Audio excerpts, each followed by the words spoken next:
उन बिंदुओं पर आप लोगों पर बारी बारी से एक बात कहना चाहता हूं कि जिस तरीके से झारखंड में स्थानीय नीति की मांग हम लोगों ने 1932 के आधार पर की है, और आपको याद होगा कि यहाँ पर एक विधेयक का ड्राफ्ट तैयार होकर राज्यपाल के पास भी गया था, लेकिन राज्यपाल ने उसे वापस कर दिया।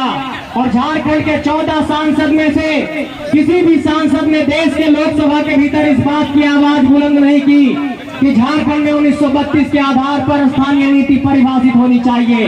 इसका मतलब इस बात पर भी आपको चिंता करना होगा कि जब हमारा विधेयक बनकर के राज्यपाल के पास जाता है, जब 9वीं अनुसूची में हमारे विधेयक को शामिल करने की बात आती है, तो केंद्र सरकार उसे शामिल नहीं करती है। इसका मतलब जितना दोषी यहाँ पर सरकार है, उतना ही दोषी केंद्र की भी सरकार है। किसी एक को दोष नहीं, दोनों के दोष पर हम लोगों का पर्दा हटाना होगा। साथियों, एक बात और आप सबसे कहना चाहते हैं कि ये तो हमारा स्थानीय नीति का बात हुआ, लेकिन हम ये कहना चाहते हैं यहाँ से कि जब नियोजन नीति बनती है तो न्यायालय भी उसे रद्द कर देता है। ये हम कहना चाहते हैं कि झारखंड के 3.25 करोड़ की आबादी नियोजन नीति की मांग कर रही है, स्थानीय नीति की मांग कर रही है, ओबीसी आरक्षण की मांग कर रही है। झारखंड के पूरे देश के 12-15 करोड़ की आबादी सरना धर्म कोड की मांग कर रही है। लेकिन इन सारे बिंदुओं पर आप गौर करेंगे तो सरना धर्म कोड का जो विधेयक था केंद्र में गया, रुक गया। ओबीसी का आरक्षण गया राज्यपाल के पास, राज्यपाल ने वापस कर दिया। 1932 का खतियान गया राज्यपाल के पास, राज्यपाल ने वापस कर दिया। नियोजन नीति गया हाईकोर्ट ने रद्द कर दिया। इसका मतलब चाहे न्यायपालिका हो, चाहे सरकार हो, चाहे केंद्र सरकार हो, सभी झारखंडियों के हक को मार रहे हैं, और इन सबके खिलाफ आवाज बुलंद करना होगा, तब हमारी लड़ाई कामयाब होगी। और एक बात और कहना चाहते हैं, इन तालियों की गड़गड़ाहट के बीच एक बात का ऐलान करना चाहते हैं कि आवाज अब नहीं रुकेगी। ये आवाज झारखंड के 32,623 गांवों तक पहुंच गई है। ये इनकलाब अब नहीं रुकेगा। ये एक नए इनकलाब की आवाज है। ये झारखंड की धरती को जगाने की आवाज है। ये आवाज अब रुकने वाली नहीं है।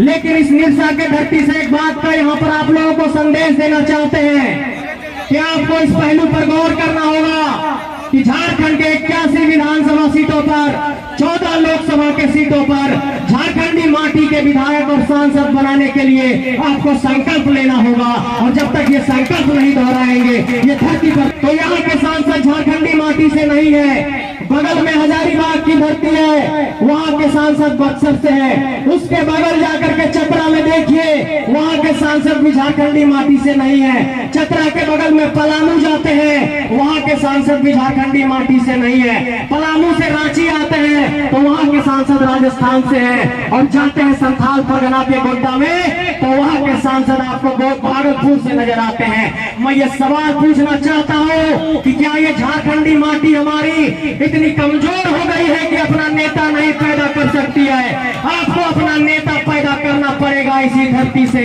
और आपको ये बात कहना पड़ेगा कि हाँ, हम नेतृत्व के लिए तैयार हैं। और एक बात और कहना चाहते हैं कि विनोद बाबू ने कहा था कि पढ़ो और लड़ो। जब तक पढ़िएगा और लड़िएगा नहीं, यहाँ पर हमारा अतिक्रमण चलता रहेगा। एक बात पर समझिए कि हमारे लोग न्यायपालिका में नहीं है, हमारे लोग विधायिका में भी नहीं है, हमारे लोग पुलिस व्यवस्था में, अफसरशाही में बहुत कम है। हमारे पास एकमात्र रास्ता है अपने हक अधिकार की आवाज को बुलंद करने के लिए कि हम अपना सांसद विधायक बना सके। उस पर भी इन लोगों ने कब्जा कर लिया है। कमर में रस्सी बांधिए, पीला गमछा बांधिए और जंग के लिए तैयार हो जाइए। ये झारखंड के हरे गमछे का लाज बचाना है, और झारखंड के लाज को बचाने के लिए आप सबको कमर कसना होगा। साथियों, एक बात और कहना चाहते हैं इसी धरती से कि अभी कुछ दिनों पहले आप देखिए, अभी व्हाट्सएप पे घूम रहा है 26 पदों पर 23 पदों पर जो नियुक्ति है वो उत्तर प्रदेश और बिहार के लोगों की हो गई है। हम जेपीएससी और यूपीएससी से जो अफसर चुन करके आएंगे, इस बात की गारंटी नहीं रहती है कि झारखंडी होंगे। तृतीय और चतुर्थ वर्ग की नौकरी में भी हमारे नौजवान नहीं रहेंगे तो कहाँ जाएंगे? यहाँ पर मैथन डैम में जमीन किसका गया, एमपीएल में जमीन किसका गया, बोकारो में जमीन किसका गया, धनबाद में जमीन किसका गया, हजारीबाग में जमीन किसका गया, कोडरमा में जमीन किसका गया, गोड्डा में जमीन किसका गया? ये सब झारखंडियों की जमीनें गई है। और रोजगार देने के नाम पर जब आप जाते हैं एक आवेदन लेकर के कि एक चपरासी का नौकरी दे दीजिए, तो आपके आवेदन को फाड़ दिया जाता है। ये लड़ने की बारी है, ये नौकरी को हासिल करने की बारी है। और जब तक इसके लिए नहीं लड़ेंगे यहाँ पर नौकरी नहीं मिलेगी, और यहाँ पर नौकरी के लिए आप लोगों को संघर्ष करना होगा। साथियों, एक बात और कहना चाहते हैं, जो लोग कहते हैं कि हम लोग सिर्फ प्रॉब्लम की बात करते हैं, समाधान का रास्ता नहीं बता रहे हैं, आज इस मंच से इस बात का ऐलान कर रहे हैं। राजनीतिक सत्ता में बैठे लोग, रांची में बैठे लोग, इस बात को सुनिए कि झारखंड में खतियान आधारित स्थानीय नीति कैसे लागू होगा। लोग कहते हैं कि हम लोग 1932 पर रिजिड हो गए हैं। हम लोगों ने बार बार हर मंच से इस बात का ऐलान किया है कि चाहे वो 1908 का सर्वे हो, चाहे 1932 का सर्वे हो, चाहे 1956 का हो, चाहे 1964 का हो, चाहे जिला आधारित अंतिम सर्वे हो, वो स्थानीयता का आधार होगा। हम ये कहना चाहते हैं कि स्थानीयता के अगर नीति बनाने की जब बात आती है, तो अगर नागालैंड के लिए संविधान के 371 अनुच्छेद में विशेष प्रावधान किया गया है, तो क्या झारखंड के लिए नहीं किया जा सकता है? इसलिए हम ये कहना चाहते हैं कि दबाव बनाना होगा सेंट्रल गवर्नमेंट पर भी। और जब आज जयराम भाई कहते हैं कि 14 सांसद बना करके दिल्ली भेजना होगा, वो करना होगा आपको, तभी हक मिलेगा, तभी देश के सबसे बड़े पंचायत में आवाज बुलंद होगी।